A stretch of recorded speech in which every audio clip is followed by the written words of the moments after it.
Most people spend $20 to $40 a year on weed killer that does exactly what a $3 mixture sitting in your kitchen cabinet right now can do just as well in the right spots.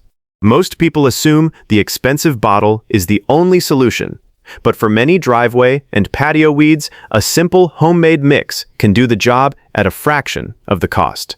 But before you go pour this on your entire yard, I need to tell you something that most DIY videos leave out.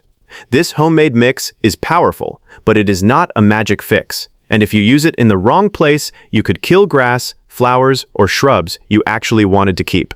So stick around because I'm going to show you exactly where this works, where it doesn't, and the one mistake that ruins this recipe for almost everyone who tries it.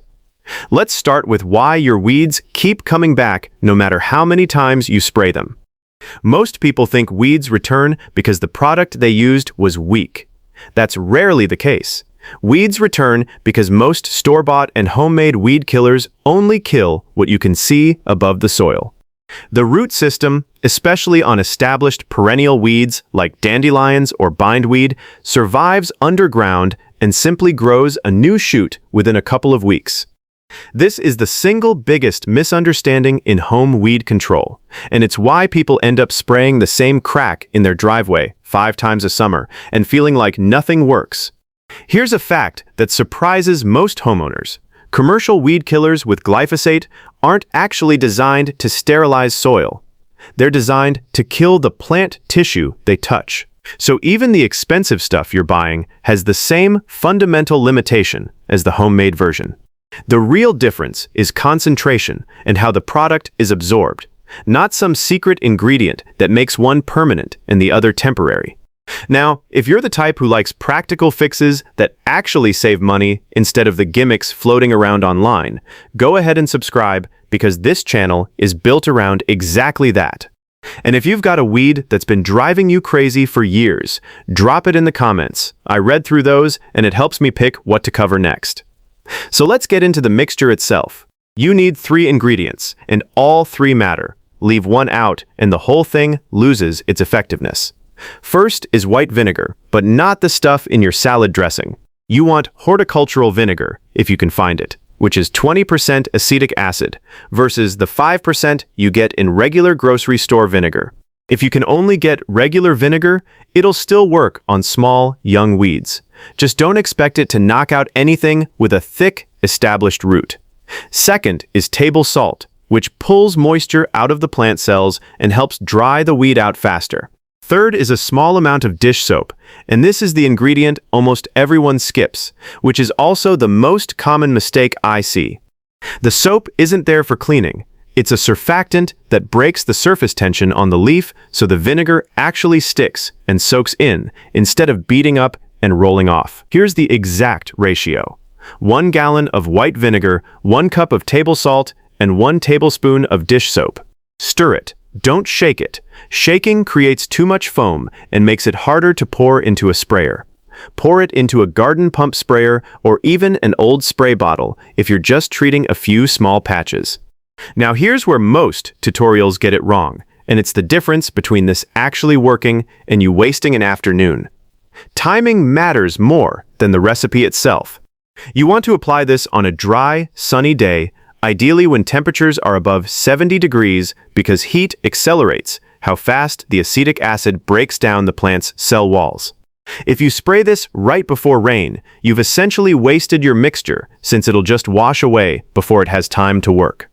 Morning application on a clear day is your best window, giving the sun several hours to bake it into the leaves. Apply it directly onto the leaves and stem of the weed, not the soil. This is a foliar treatment, meaning it works through contact with the plant's surface, not through root absorption like some systemic herbicides. Saturate the leaves until they're visibly wet, but you don't need to drown the area. Overspraying just wastes product and increases the risk of it running off into places you don't want it. You'll typically start seeing results within 2 to 4 hours on soft, young weeds, and it can take up to 24 hours on tougher, more established ones. The leaves will start to brown and wilt, and within a day or 2, most annual weeds will look completely dead. But, and this is important, if you're dealing with a deep-rooted perennial. Don't be surprised if you see new growth in 10 to 14 days. That's not a failure of the recipe, that's just the nature of how root systems work.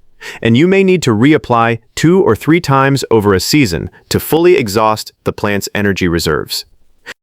Now let's talk about where this actually belongs, because this is where a lot of people get themselves into trouble.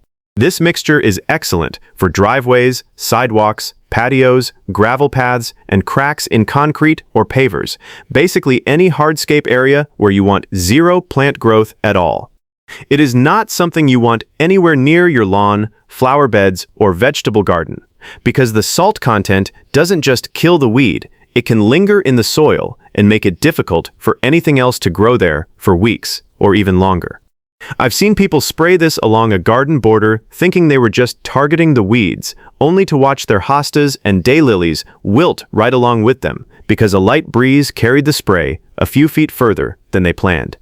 That's actually the most common mistake people make with this mixture, spraying on a windy day. Even a slight breeze can carry droplets onto nearby plants you never intended to touch, and once that damage is done, there's no reversing it. Always spray on a calm day, and if you're working near a garden bed, consider using a piece of cardboard or a plastic shield to block overspray from drifting onto desirable plants. A quick safety note here, because homemade doesn't automatically mean harmless. Wear gloves when handling this, especially with the salt and soap combination, since it can dry out your skin with repeated exposure. Avoid spraying it near pets or kids until it's had a chance to dry completely, which usually takes about an hour in good sun. And never store leftover mixture in a container that could be mistaken for something else. Always label your spray bottle clearly. I also want to be straight with you about the limitations, because I'm not going to sit here and tell you this replaces every commercial product on the market. For large-scale weed problems, like an entire overgrown lot or persistent invasive species with deep taproots, a store-bought systemic herbicide is genuinely going to be more effective since it's absorbed into the plant's vascular system and can kill the root more reliably. This homemade version shines in small, contained spaces, the kind of spot treatment work most homeowners actually need on a regular basis, like keeping your driveway cracks and walkway edges clean without spending money every single month. One thing worth mentioning that most videos skip entirely. Reapplication schedule matters as much as the mixture itself. For high-traffic problem areas, like driveway cracks, a light monthly application through the growing season will keep things looking clean without letting weeds get established enough to develop deep roots in the first place. That's actually easier and cheaper than waiting until you've got a 6-inch weed pushing through concrete and needing multiple treatments to fully knock it out. So here's the real takeaway I want you to walk away with today. It's not really about the recipe. Vinegar, salt, and soap isn't some secret formula, and you could have found that with a quick search.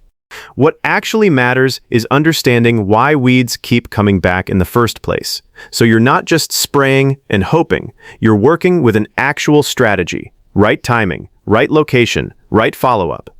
Once you understand that, you'll get far better results from any weed killer, homemade or store-bought, than you ever would just blindly spraying whatever's in front of you. If this saved you a trip to the garden store, do me a favor and subscribe, because I've got a lot more of these practical, no-nonsense home fixes coming. And I'd genuinely love to hear what's worked for you. Drop your own weed control tips or tricks in the comments below, because some of the best advice on this channel has come straight from people watching it. I'll see you in the next one.